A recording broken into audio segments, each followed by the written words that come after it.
دوستو، زندگی کی سب سے بڑی جنگ کسی دشمن کے ساتھ نہیں ہوتی بلکہ اپنے ہی دل کے خوف کے ساتھ ہوتی ہے۔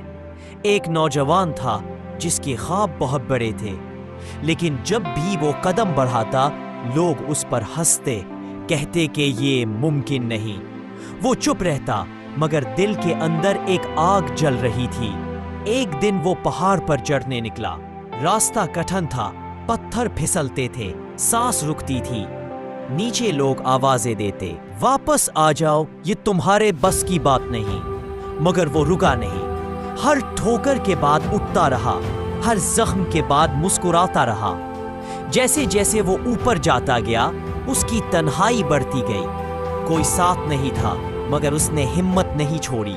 کئی بار وہ گرا مگر ہر بار اس نے اپنے آپ کو کہا، اگر میں نے اب ہار مان لی تو میرا خواب ہمیشہ خواب ہی رہے گا۔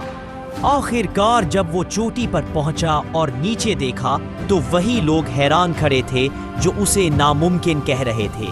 اس نے اونچی آواز میں کہا، میری کامیابی کا راز یہ نہیں کہ راستہ آسان تھا، بلکہ یہ کہ میں نے مشکل راستے پر بھی چلنا بند نہیں کیا۔ زندگی میں کوئی بھی خواب بڑا نہیں ہوتا، راستہ چاہے کٹھن ہو، لوگ چاہے مزاق